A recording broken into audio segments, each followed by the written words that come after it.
Hey you guys, we're back. Took a few days off. We were having some stuff done in our yard and so on, so things kind of got messed up. But I promised you, we're going to start clipper cutting. Now, I don't want you to be disappointed about today's class because we're not going to grab the clippers and start clipper cutting.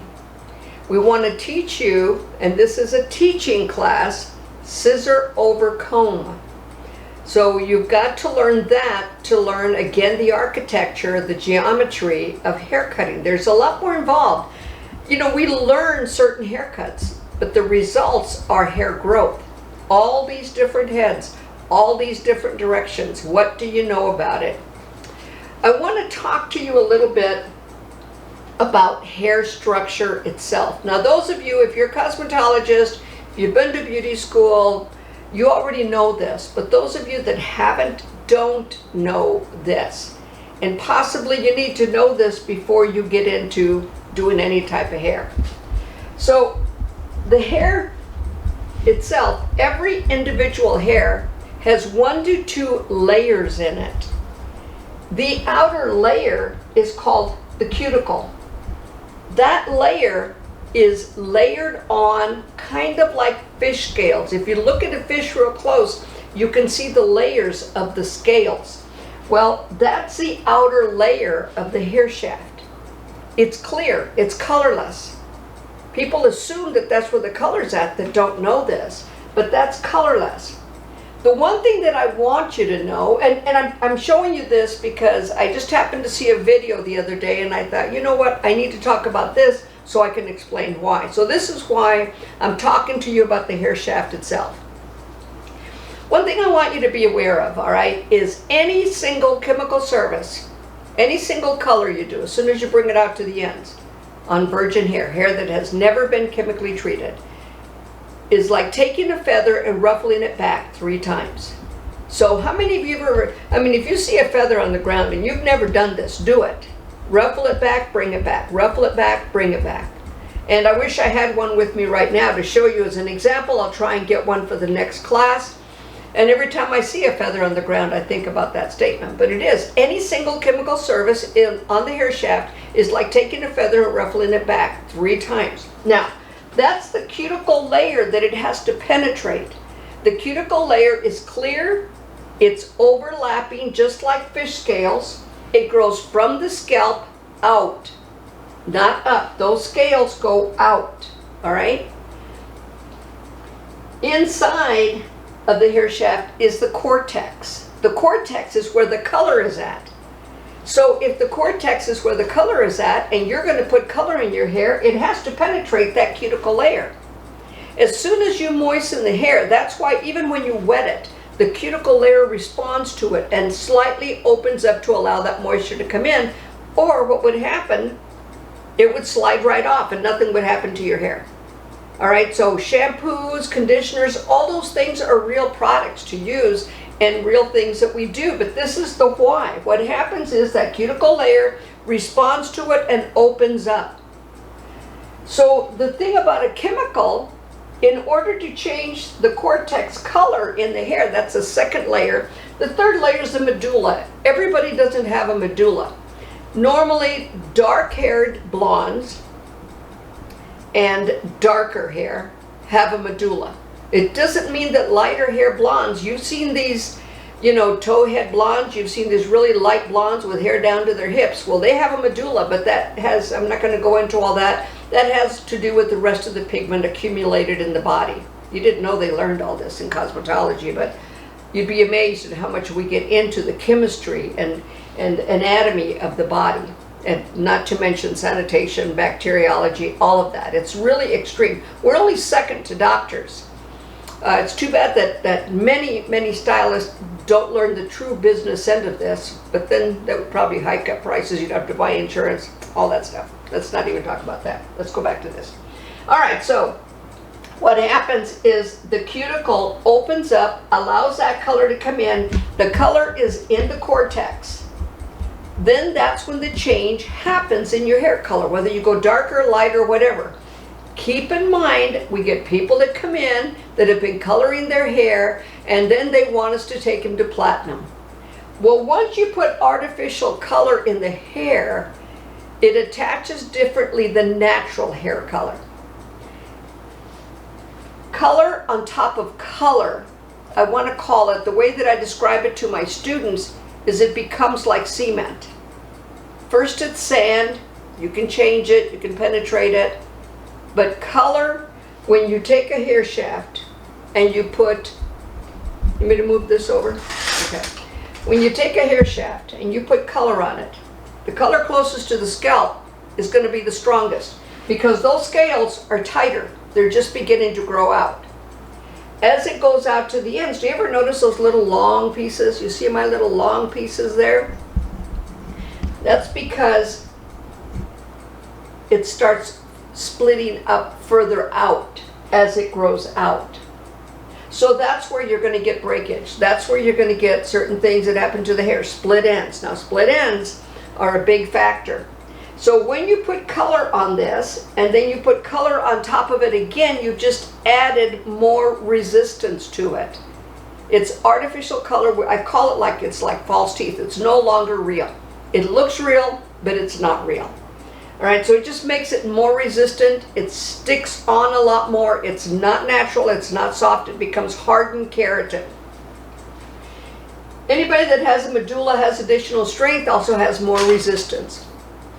But understand that any single chemical service, what happens when you get a chemical service, these things lift up. You know when you open up a soda can, how you open up the little thing, the ring that opens up, and if you move it back and forth, it breaks? Okay, well that's the same thing that happens here. The more chemical services you do, the more you're disrupting that cuticle. In other words, the outer, and that's called the protective layer of the hair shaft. The weakest layer is going to be the cortex. That's almost a liquid layer. Now, if you look inside a hair follicle, the outside is the cuticle. The inner layer underneath that is the cortex, and then the medulla, if you have one. People with fine hair, you've got three types of hair structure as far as, we call it fat hair, medium hair, and skinny hair, and that's fine, medium, or coarse. The coarser hair, the fatter the hair. Surprisingly enough, blondes have more hair than dark-haired. And there's about 1,500 hairs per square inch on your scalp. And there's about 150 that are going to come off every day. That's normal. That means you're okay. If you see it on your brush, especially if you've got really long hair, that's supposed to happen. That's all right. Now, I'll be honest with you. You should be using professional product. Invest into your hair. Invest into yourself. This is not sales. This has nothing to do with that.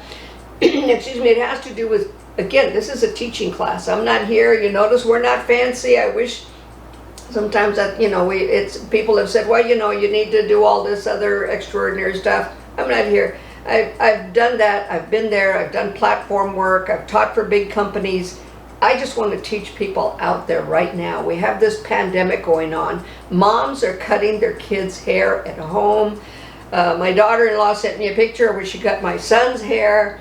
I had to give her a little bit of advice. There's certain things about hair cutting that too many people don't understand. So I wanted to spend a little bit of time with you on this. Inside the cortex they're like strings, all right? Inside the medulla and the cortex. There's strings. So if you have those strings, and then inside those little strings are more strings, and inside those little strings are more strings, and that's where the strands come in. When your hair starts splitting and you see those strands, that's what those are. All right? So know that that's where that comes from. But the most important thing that I want you to get right now is the cuticle.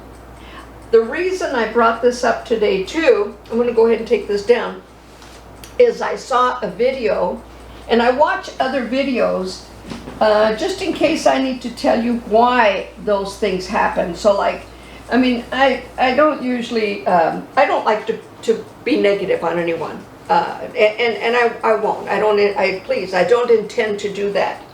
But this one gentleman, as he was cutting the hair, what's the theory about hair? We've learned that if the hair travels, it becomes longer.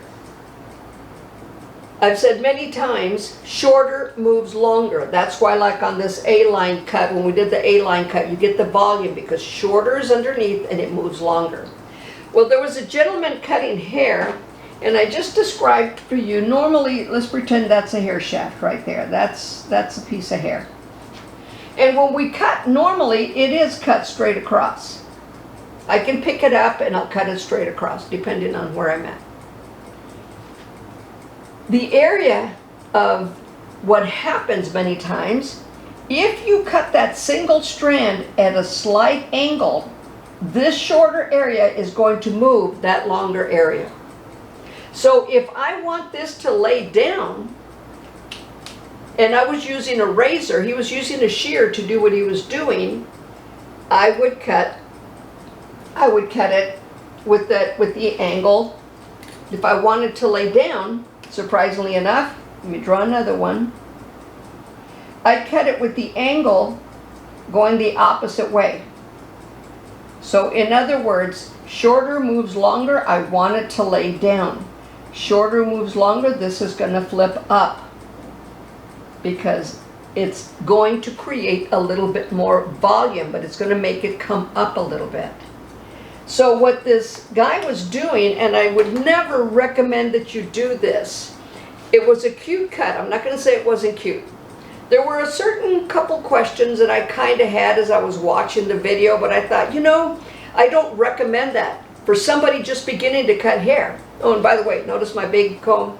I got this great big comb because I'm going to show you scissor over comb today, and I want you to be able to see it. But anyways, as he was cutting, he was holding his shear down, and he was just gently coming down like this. And you know, it's hard for me to do it backwards because I'd have to be coming across, but it's something that an experienced person does. You watch this video and you do it, you're going to cut chunks out of that hair. One of the things he was doing, though, it's called slide cutting, is what it is he was literally taking the shear and sliding it, all right, into the hair, just kind of sliding it out. So what happens with that cuticle, because it's dry, it becomes frayed. So you're going to get split ends. Slide cutting really should be done with damp or wet hair. So like I said, I'm not trying to say the cut that he finished was okay. It was nice. There was some questions that I kind of had.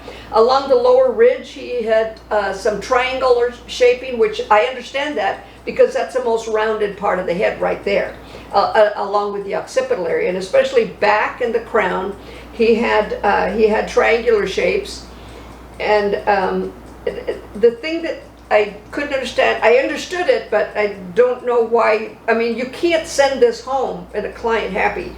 But at the lower ridge, just below the parietal line at the occipital, he took it about 4 inches away from the scalp and did the same cut, just doing the same on dry hair, which we know that's going to flare it out a bit because it's going to split that cuticle. But then he left above the parietal line up into the apex, let that drop and let it as long as the other. He wanted to create volume by creating those short pieces. But you know, if you take a client and you cut it 4 inches, and then they go home and they pick up their hair and they go, wow, all of this is so much shorter than the rest of it. Why? They're not going to understand the concept.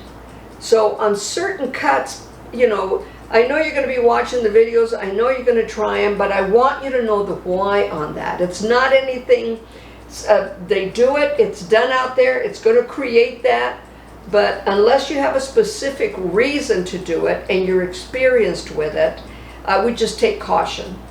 And that's all. I wanted to bring this up because I wanted you to understand that a little bit more, and that would be the why. If you were to do that cut, you would say, well, why is it splitting? Why is it sticking out? Why am I getting these little ends that shouldn't be there? Well, that's the why.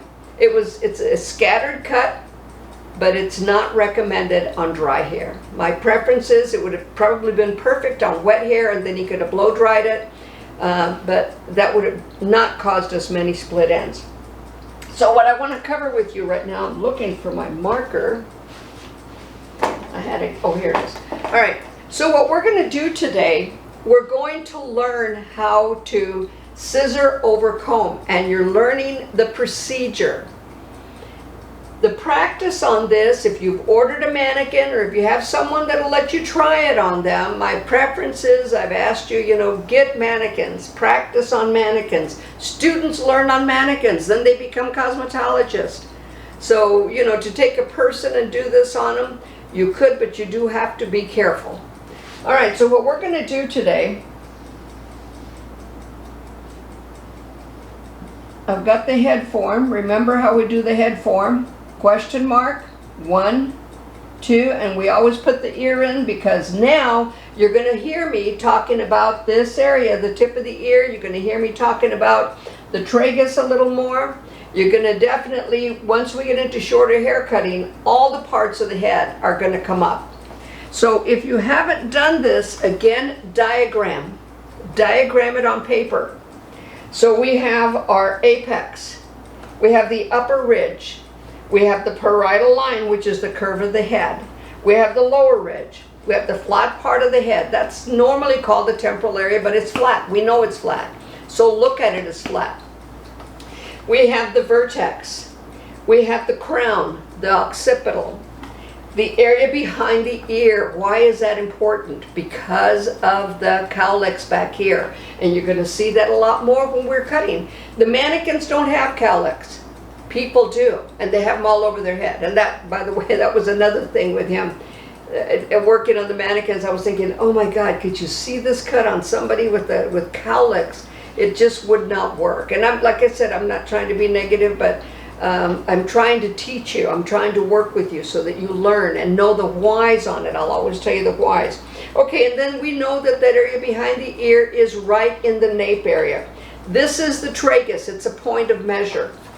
The frontal, fringe or bang, the perimeter line, and then of course the interior.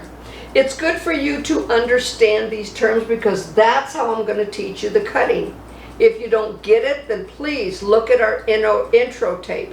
We do have 2 of them. The first ones we did, the sound wasn't coming out that well, so we ended up purchasing a camera to be able to do this and stuff, and now we've got our sound in there, so we did it again.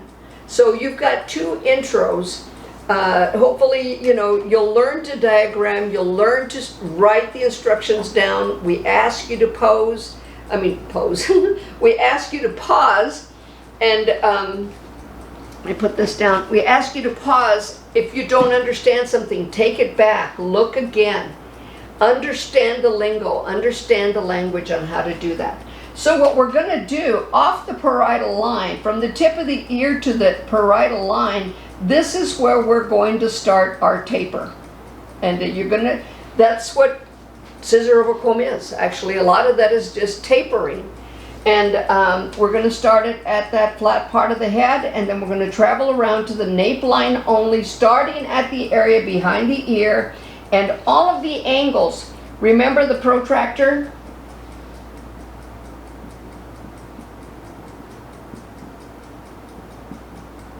Okay, 0, 45, 90,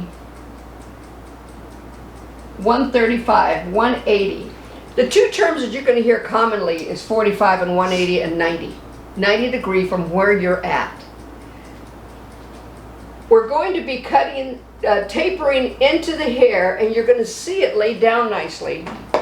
We're going to be tapering into the hair from the parietal line to the tip of the ear only. We're going to take the comb. You want to use the large teeth of the comb. You want to comb it forward, all right? This is our guide. This is our diagonal guide. It is not going to change. We're going to pick up the hair and learn to do this. Practice this first. Rotating the comb, shear, comb, shear, comb, shear. Now we're using our primary position on this. However, the cut is going to be at an angle. It's going to be diagonal. All right? So when we're taking the comb and the shear, I'm going to take a smaller piece here because I want to start right at the tip of the ear there. And I'm going to, again, do that 10 times. Make sure that your angle is correct. It is not horizontal. It is diagonal. In other words, at 135 degree, but we call it 45. Now, look at the comb. The comb will also be held at a 45 degree angle. Do you see that? It's not going to be held flat on the head. It's going to be held at a 45 degree angle. The reason for this is because we want the hair underneath to be slightly shorter. We are not going to go higher than the parietal line and the tip of the ear. We're only going to take off about an inch. This is your practice for it. If you don't practice this, it makes it really hard to learn it better later. We're also going to be doing the A line again, and I'm going to show you how to do scissor over comb on a really short A line. And that's why I didn't show it that short the first time, but we will do it the next time, and I will show you how to do scissor over comb in there to really clean that up. The scissor over comb technique really keeps it smoother, cleaner, softer, more blended looking. Where if I take it with my fingers, it creates a hard line. Now I'll show you that because you can't see, I've got it at an angle.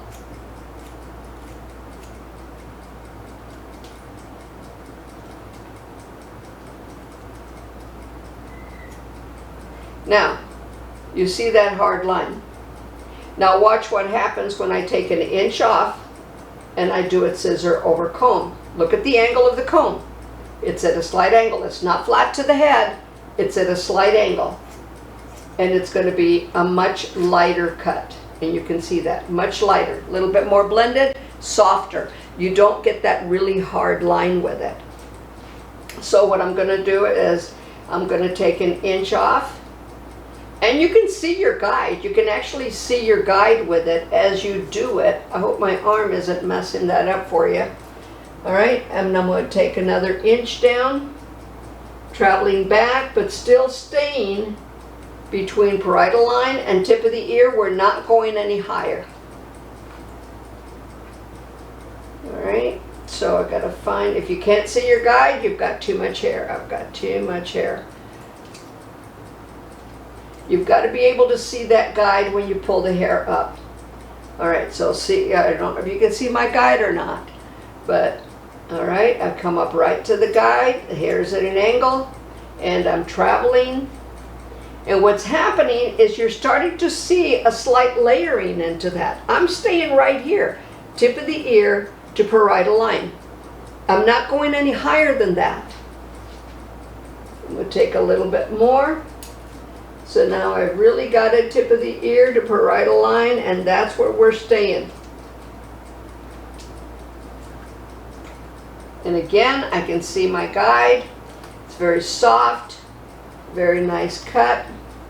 Practice putting your comb underneath it, holding that at a slight angle, tip of the ear to parietal line. And again, it just fits in real nice. You see where this is longer. We held it up, but why is this longer? Can anybody tell me why this area here would be longer? It's because of this corner. We brought them all to the same spot. So what I'm going to do now is I'm going to pull it forward just a scotch. Get rid of that, and there you go. See, it's a nice smooth look. What this does, remember I said shorter moves longer? This will comb back real nice. And we'll actually start blow drying back because underneath it's a little bit shorter, longer as you go, as you travel up into this area. So I'm going to take off 1 more inch. And again, you practice it, look at it. Once you do it on your mannequin, you'll be able to see it a lot better. So I'm going to take off 1 more inch. So like I said, what you're learning today is scissor over comb. Then we're going to go to the nape. Let me turn this. And we're going to subsection again. Small piece. This now becomes our guide for the nape. And we pick it up again at an angle. At an angle, and we keep traveling. And do you see now, again, This area here causes that inversion. But you'll still get that real nice light lift at the area behind the ear. We're going to end up being at the center nape by the time we're done. So you're going to travel. You're not going to go above the nape line. You stay at the nape line. What I want you to do is I want you to practice this. Now, here's the variable. When you do the other side, remember we were holding the comb this way? Don't pick it up and do that. Remember, it's parietal line to tip of the ear. So now we're going to hold the comb